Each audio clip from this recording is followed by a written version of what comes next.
If he wants to make some money, Floyd want to make some money. If he wants to make some money, he could fight your guy Jake Paul. No, with him too, but he could fight the guy, not Manny Pacquiao. Manny won't fight him again. But I'm talking Canelo? Not Canelo, Crawford.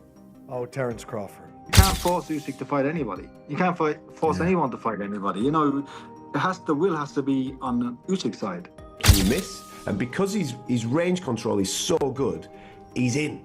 His nickname's the Cat. He's in like a cat, and he is so accurate with what he's doing. He makes you miss, he makes you pay. That's the art of the sweet science. It is the art of getting hit.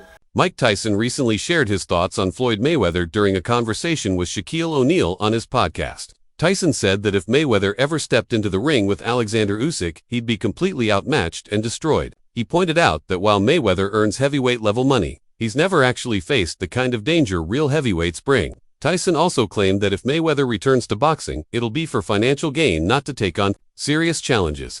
In his view, Floyd would stick to hand-picking safe opponents and steer clear of dangerous fighters like Usyk. I'm going with heavyweight. Right. Yes. Yeah, Floyd feels like in a different category completely. He made heavyweight money, but I'm talking about the heavyweight slugger. Yes. I don't know if we're ever going to get to the heavyweights again. Huh? Speaking of Floyd. No, that's going to come back again. Always come back. Speaking of Floyd, him and Roy Jones been going back and forth. If they were to fight, give me your opinion on who you think would win and why. And would people want to see that fight now? Well, listen, people are all going to hate on Floyd, so they will want to see the fight. They want to see Floyd get beat. But are they going to fight? I know they're going back and forth. I don't know. Yeah, I don't think they would matter. If he wants to make some money, Floyd want to make some money. If he wants to make some money, he could fight your guy Jake Paul. No, with him too, but he could fight the guy, not Manny Pacquiao. Manny won't fight him again. But I'm talking Canelo? Not Canelo, Crawford. Oh, Terrence Crawford. Alexander Usyk has reached a stage in his career where his greatness needs no further proof. With an Olympic gold medal and victories over top-tier opponents, most notably 2 wins against Anthony Joshua, Usyk has solidified his legacy, earned the right to step away from boxing whenever he chooses. Yet, despite having nothing left to prove, speculation continues to swirl about who he might face next. Which he doesn't have to do, probably, because his legacy is secured. He's done basically everything in boxing. And if he was to retire tomorrow, or what could happen, which has been muted, that he was going to have the Dubois fight, and then he was going to have a celebrity fight, you know, like crossover fight with an ex-MMA or something like that, which for me wouldn't be nice, because I think it would cheapen his legacy in some way. But as Addy said, pounds and pence and dollars are what count in this game. Andy, have you spoken, or has Spencer Brown or Frank spoken to you? Because to be fair to Frank, I've spoken to Frank twice since the fight, and he does always say, it's Joseph Parker next. It's Joseph Parker next. And he says it with a bit of force as well, as though he's promised you guys that you will be next in line. Has there been a conversation with Frank as to what happens with Joseph? Because I almost feel sorry for Joseph now. It's got to the stage where every time I see Joseph, I'm like, okay, look, when are you going to fight? When are you going to fight? And he has this face of, I don't know. And it's upsetting for me as well, just to see him on the sidelines. Yeah, it's very frustrating for him and for us as a team. But I had a brief conversation with Frank Warren as we were walking back from the ring. I said, it has to be Joe. And he said, we're going to push for Joseph. And Spencer Brown, he said, we're going to push for Joseph. David Higgins, we're going to push for Joseph. But you can't force Usyk to fight anybody. You can't force anyone to fight anybody. You know, the will has to be on Usyk's side.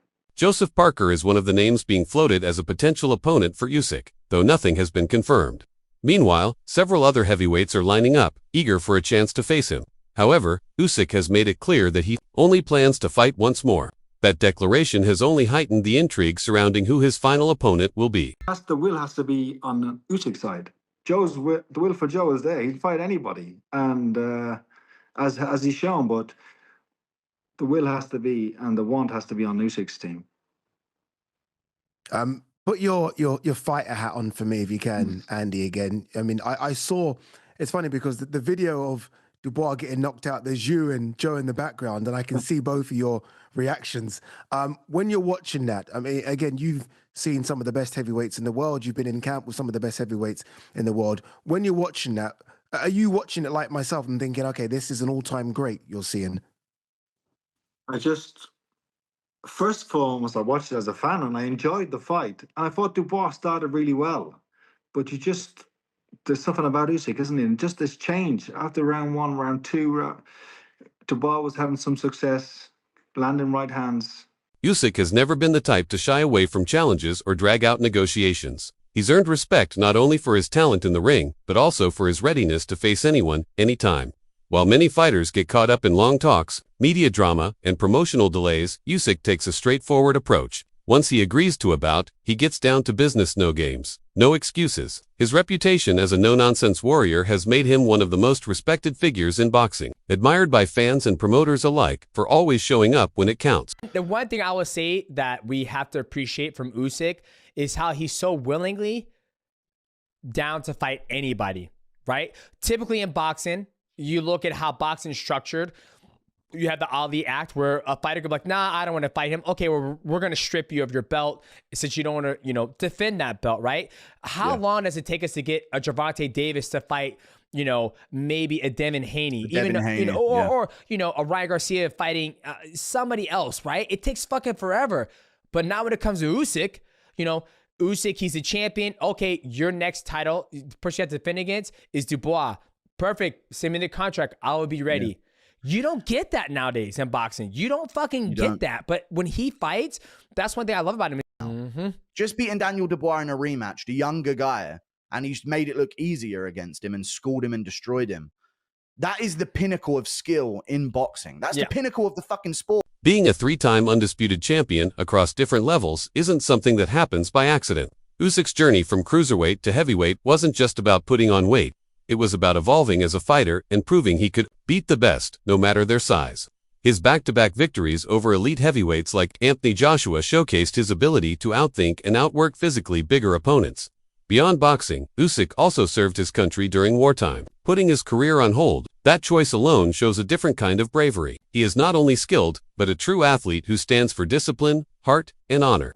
Many analysts have begun placing Usyk in conversations that usually include names like Manny Pacquiao and Floyd Mayweather. Though they competed in different weight classes, Usyk's dominance, adaptability, and legacy make him comparable to those iconic fighters. What sets him apart is how effortlessly he shifted across divisions and still remained undefeated. His technical intelligence and strategic awareness remind fans of Floyd, while his courage and fighting spirit bring Manny to mind. This level of respect from experts indicates that Usyk isn't just a top name of this era. He belongs in the all-time greats. Dubois in their rematch stops him early. Was it 4 or 5? I don't even. I'm so caught up in the moment. I don't even know which round it was. It was 4 or 5. But man, it was in the first half of the fight. What a performance by Alexander Usyk, and a lot to discuss here, guys. A lot to break down here. First off, Dubois much more successful in the first fight than the second fight.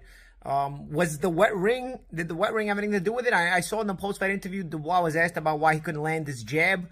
What do you guys think? Was obviously Usyk's gonna make some adjustments. I think the adjustments are gonna be made in rematches. But did the wet ring? Because I thought the wet ring had a big part to do with why Usyk had some trouble in that first fight. And a wet ring hurts footwork guys more. I was a footwork guy. I've worked out sometimes in wet rings. It's frustrating. I've actually thrown temper tantrums in gyms over rings being too wet. So back in the day, not now.